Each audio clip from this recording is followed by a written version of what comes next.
Hello everybody, welcome to the Thursday edition of Video Clips, and I have a lot of things to share with you today, and one of them is just really distressing to me, and I think it will be to you, and that is, according to a child protection officer with Safe Kids PH in the Philippines, her country is one of the worst for sexual abuse of children, both offline and online. I found this astounding. 80% of all children in the Philippines will experience some form of sexual exploitation during their lives, and it has unfortunately gotten worse during COVID-19. Most of the abuse happens at home, which is also hard to fathom, and so the quarantining has obviously exacerbated that. And then there is also the issue that this makes money for the perpetrators, and people are out of work and hungry, and that causes all kinds of misbehavior too, which is inexcusable in my opinion when it comes to this. In fact, a Manila newspaper reported that 2 mothers were jailed for posting videos online abusing their own children, and the youngest one was only 25 days old.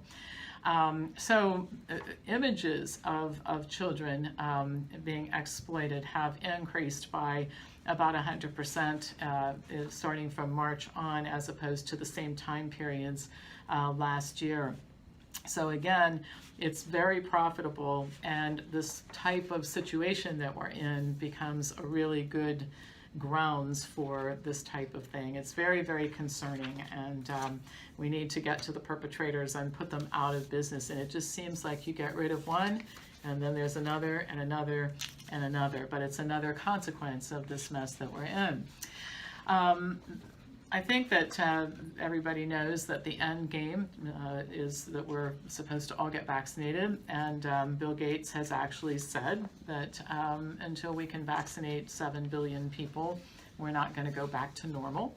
So I think it's interesting to look at what experts are saying about the mandated vaccination, the prospect for a mandated vaccination. So USA Today actually featured an article that was written by 3 doctors. I'll tell you who they are in a minute.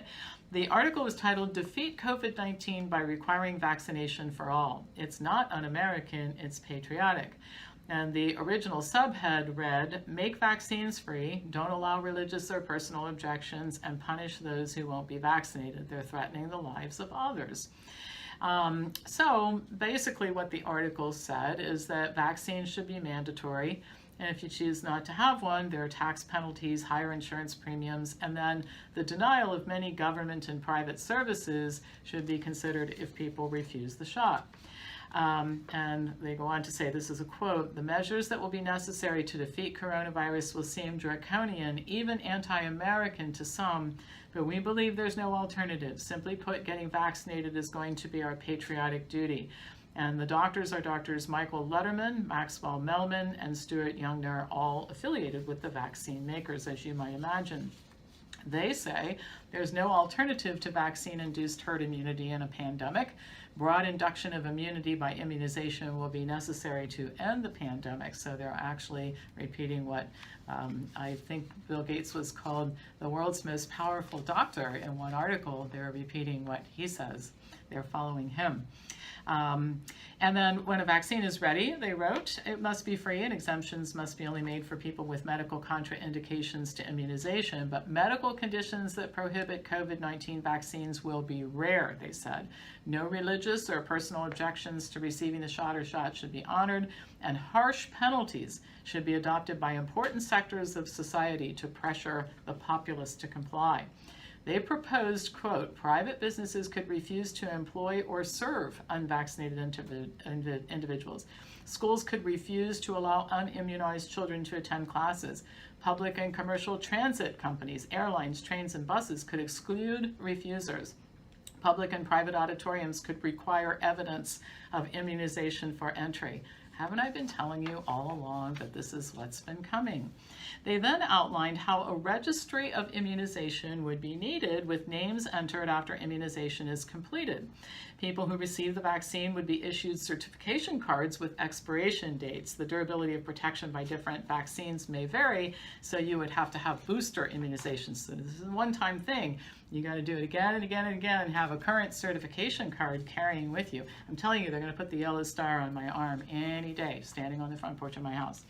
The concept of immunization cards or digital vaccine records was floated shortly before the virus started and then after the pandemic began. And a December 2019 article in Scientific American described the vision of Massachusetts Institute of Technology researchers for embedding vaccine records directly into the skin of children. In other words, wouldn't this be so cool? We could have our certification cards like in our bodies so that cops and other people with smartphones could figure out if it's okay for us to be outside or go to the movies or attend a concert or get on a bus. Boy, this sounds great. Along with the vaccine, the researchers at MIT wrote, a child would be injected with a bit of dye that's invisible to the naked eye, but easily seen with a special cell phone filter combined with an app that shines near-red infrared light onto the skin. The dye would be expected to last up to 5 years, according to tests on pig and rat skin and human skin in a dish. I'm so glad that they've tested it in that very, very good, real-life scientific way. The development of this idea, which the article proudly notes avoids using iris scans that might violate privacy, because gosh, this certainly wouldn't, right, was funded by the Bill and Melinda Gates Foundation, the guy who says we can't be free to do what we want until we do what he says. It came about because of a direct request from Microsoft founder and philanthropist Bill Gates himself, who's been supporting efforts to wipe out diseases like polio and measles around the world. I am so glad Bill Gates wants to get involved in my healthcare, and I'm sure you guys are too. Now, another person who I call Feckless Fauci, longtime director of NIAID, said in April that he thought it was possible that one day we might have to carry certificates showing we're immune to the coronavirus. I think it might actually have some merit under certain circumstances, Mr. Fauci said. And then Gates said, yeah, you're right. Eventually we'll have to have some digital certificates to show who's recovered or been tested recently, or when we have a vaccine, who's received it. So anyway, I thought this was interesting. Letterman, Melman, and Youngner concluded by comparing Americans' fight against coronavirus to World War I and World War II. Around 37 million casualties can be attributed to World War I, they said. World War II was deadlier, with 75 to 85 million deaths, including those due to famine, the Holocaust, disease, and other war-related factors. Now, I want to put this in perspective. Okay, they say it's like World War II. I say it is based on the way that we're being treated, but they're actually comparing it from an impact perspective. All right, so we have a little over 20 million cases and 741,707 deaths. So based on, let's just pick the lower number, 70 million cases, we're only 69.3 million cases of death away from equaling World War II. And at the rate we're going, we're going to hit that in, I don't know, 2035. So you can certainly understand the need for the tattoos and the certificates, and just so we can move around, right? That's certainly justified. During World War I and World War II, these lovely people, right? Everyone contributed. No one was allowed to opt out merely because it conflicted with a sense of autonomy, and draft dodgers who refused to serve were subject to penalties. True conscientious objectors could refuse to use weapons for religious reasons, but they were obligated to help out in other ways, serving in non-combatant roles. There are no such alternatives for vaccination. So it warms my heart that Mr. Gates is looking out for us like that. He finds good disciples like Mr. Fauci who do his bidding, and doctors who will do his bidding. I'm just astounded, and I am astounded at anybody who would think that this is actually a good idea, and concerned. I've been telling you, this is coming. It's happening. Go to makeamericans.freeagain.com and sign up, because if we don't represent enough people, we're not going to be able to take care of this for you. And I hope you understand what I'm talking about. All right. Let's finish up with a couple of light.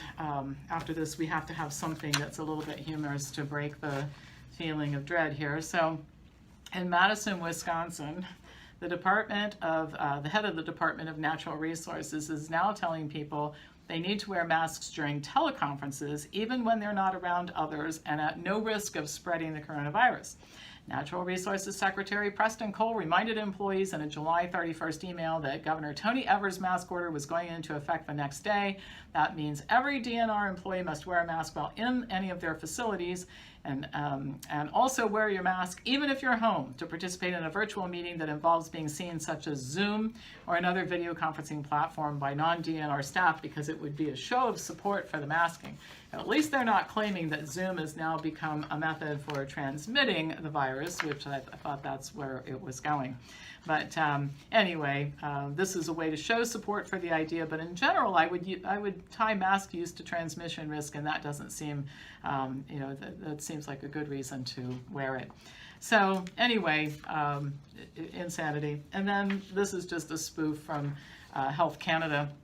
In an anonymously released email from Health Canada, the department outlines new protocols for restaurant and bar patrons that will be made public next week. It reads, all patrons must wear masks when entering these establishments and continue to wear them while seated. When food or beverage arrives at their table, the patron will then be permitted to unmask. However, just prior to removing the mask, patrons will be required to recite the phrase, "Punch buggy, don't punch back." Scientists from Health Canada have determined this will be effective in signaling the virus not to attack and infect the patrons while they dine. Quoting a senior spokesperson from Health Canada from the email, apparently the virus is intelligent and will accept this signal as a notice of truth, like a white flag. The patron will have up to 10 seconds to recite the phrase. Should they fail, they will be escorted from the establishment and reported to Health Canada, who will then count them as a new COVID case. They will be also subjected to the 14-day mandatory quarantine. The email goes on to say that Health Canada is studying the efficacy of throwing salt over your shoulder in helping to spread stop the spread of coronavirus. So it's good to know that all of those measures are undertaken. So anyway, sometimes I think we just need a little bit of humor to break up the talk about disaster, and there sure is a lot of disaster coming if we don't get ourselves organized.